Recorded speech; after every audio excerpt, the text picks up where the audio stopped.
ભાજપ દ્વારા ભરૂચના હાંસોટની Pandvai sugar factory ખાતે જી રામજી યોજના અંતર્ગત કાર્યશાળાનું આયોજન કરાયું. ભારતીય જનતા પાર્ટી દ્વારા જિલ્લા દ્વારા કેન્દ્ર સરકારની મહત્વાકાંક્ષી જી રામજી યોજના અંગે જાગૃતિ ફેલાવવાના હેતુથી એક કાર્યશાળાનું આયોજન કરવામાં આવ્યું હતું. કાર્યશાળામાં હાંસોટ તાલુકાની પંડવાઈ શુગર ફેક્ટરી ખાતે રાજ્યના જળસંપત્તિ મંત્રી ઈશ્વરસિંહ પટેલ મુખ્ય અતિથિ તરીકે ઉપસ્થિત રહ્યા હતા.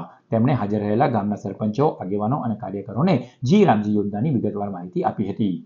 મનરેગા નામથી આ યોજનાની શરૂઆત કરવામાં આવી હતી.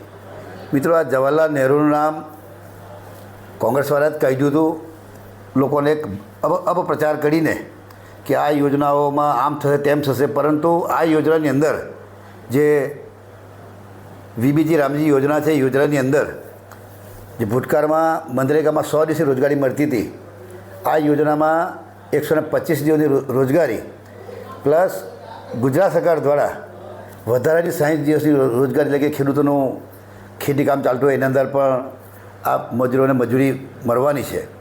એની સાથે સાથે શિક્ષણનું કામ હોય, આરોગ્યનું કામ હોય, પીવાના પાણીની યોજનાઓ હોય, સ્વચ્છતાનું હોય, સાથે સાથે જળ સંચયના કામો પણ લેવામાં આવ્યા છે કે જે ભૂગર્ભ જળ જે જમીનમાં ઉતારીને લોકોને પાણીનું કામ પર લાગે. વોટરશેડના કામોમાં પણ તળાવ ઊંડા કરાવવા, ચેકડેમ બનાવવા, આવા અનેક પ્રકારની કામગીરી આ યોજનામાં લેવામાં આવી છે.